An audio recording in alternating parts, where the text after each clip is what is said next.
Hello everybody, welcome to the video session. So इस video session के अंदर particularly हम बात करेंगे कि आपको एंथ्रोपोलॉजी क्यों लेना चाहिए, क्या कारण होते हैं किसी ऑप्शनल को सिलेक्ट करने में। देखिए, मैं यहाँ पे इस वीडियो का कहीं से भी ये पर्पज़ नहीं है कि आपको कन्विंस किया जाए एंथ्रोपोलॉजी लेने के लिए, बिल्कुल नहीं। रादर मैं कुछ ऐसे वेरिएबल्स के ऊपर बात करूँगा जो आपको बताएंगे, खुद ब खुद बताएंगे कि आपको ये ऑप्शनल लेना चाहिए। ठीक है, ऐसी कोई बड़ी बात नहीं है कि किसी एक ऑप्शनल को यूपीएससी जो है वो अवॉर्ड करेगा, दूसरे को पनिश करेगा। यूपीएससी का किसी के साथ जो है वो कोई पर्सनल, किसी के साथ कोई एजेंडा नहीं है। यूपीएससी हर एक ऑप्शनल को इक्वली ट्रीट करता है, बट ये बच्चे की तासीर होती है, बच्चे की अप्रोच होती है जो उस ऑप्शनल में अच्छे नंबर ले जाती है।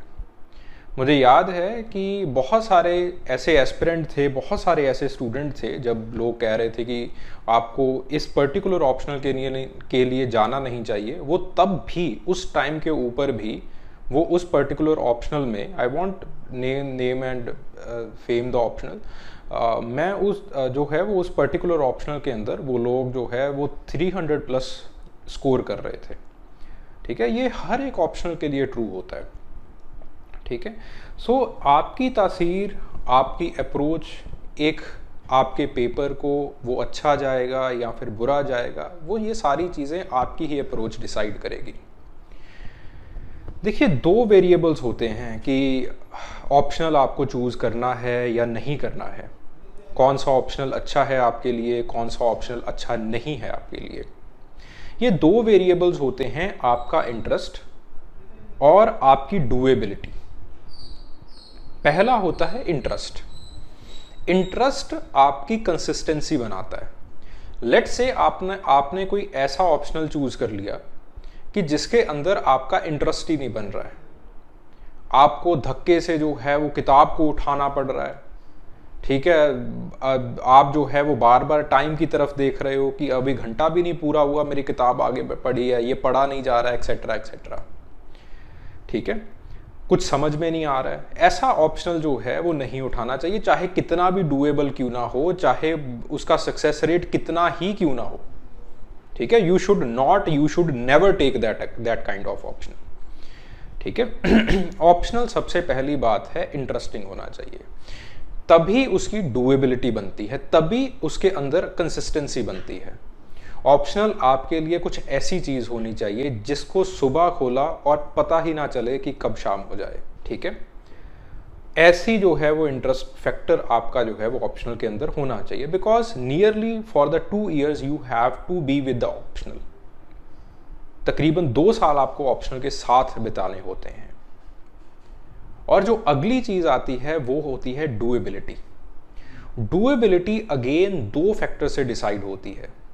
पहला फैक्टर जो होता है दैट इज योर सिलेबस, और जो दूसरा फैक्टर होता है that is objectivity in your approach, कि क्या आप उसकी सिलेबस के हिसाब से उस पर्टिकुलर ऑप्शनल की टाइमलाइन बना पा रहे हो या नहीं बना पा रहे हो, शेड्यूल बना पा रहे हो या फिर नहीं बना पा रहे हो। ठीक है, और ये दोनों फैक्टर्स जो हैं वो एक दूसरे के साथ इंटरलिंक्ड रहते हैं। जैसे फॉर एग्जांपल मैं एंथ्रोपोलॉजी का जो एक एग्जांपल है वो मैं आपके आगे शेयर करता हूँ। एंथ्रोपोलॉजी का हर एक चैप्टर, उसके अंदर पर्टिकुलर चीज़ लिखी हुई है, पर्टिकुलर टॉपिक लिखा हुआ है।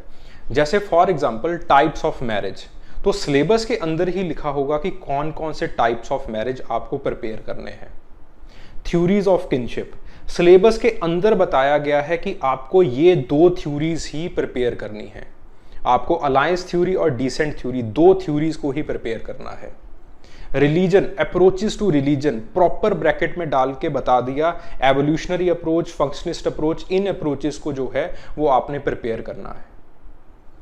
ठीक है, प्रॉपर ऑब्जेक्टिविटी है, प्रॉपर डिस्क्रिप्टिव सिलेबस है, और सिलेबस को ऑर्गेनाइज बहुत ऑब्जेक्टिवली किया गया है। सोशल इंस्टीट्यूशंस अलग रखे गए हैं, बायोलॉजिकल एंथ्रोपोलॉजी अलग रखी गई है, बायो सोशल अप्रोचेस जिसमें एंथ्रोपोलॉजी में आते हैं वो एंथ्रोपोलॉजिकल सब्जेक्ट्स या फिर वो एंथ्रोपोलॉजिकल सब ब्रांचेस अलग रखी गई हैं। वर्ल्ड आर्कियोलॉजी को अलग से रखा गया है, इंडियन आर्कियोलॉजी को अलग से रखा गया है, फिर उसके बाद उसके अंदर भी इथनो आर्कियोलॉजी को अलग से रखा गया है। सो इतनी ऑब्जेक्टिविटी आपको ये इंश्योर करती है that you can easily make your timeline. आप बहुत ईजिली टाइमलाइन बना सकते हो। ये हमारे लिए भी बहुत अच्छा होता है, हम जैसे टीचर्स के लिए भी बहुत अच्छा होता है कि हम प्रॉमिस करते हैं कि आपका सिलेबस जो है वो इतने टाइम में 4 महीने में कंप्लीट हो जाएगा या 3.5-4 महीने में कंप्लीट हो जाएगा, and we are able to do that. क्यों?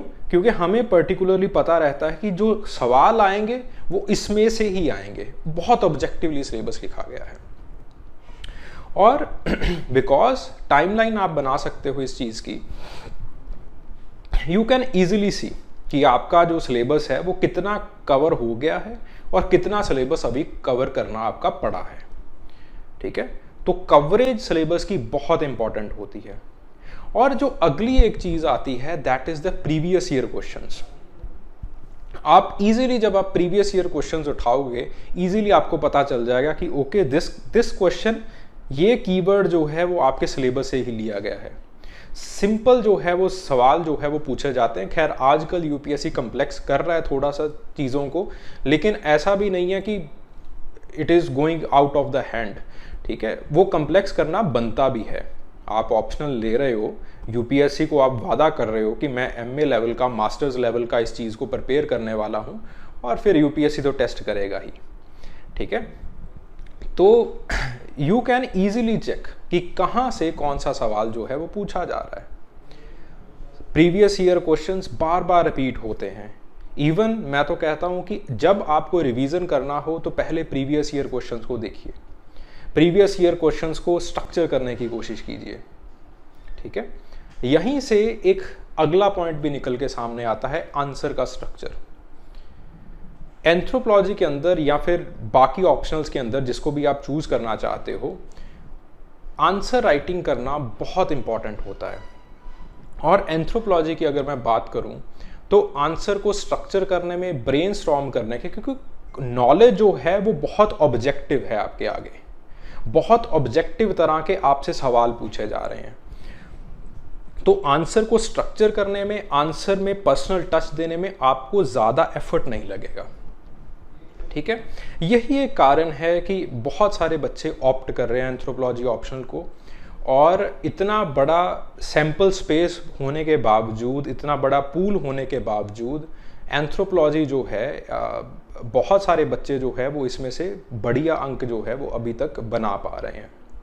ठीक है, बाकी अंततः जो बात होती है, एंड में जो बात होती है, वो होती है आपके डिसिप्लिन की, वो होती है आपके श्रम की, वो होती है आपके हार्ड वर्क की, वो होती है आपकी कंसिस्टेंसी की।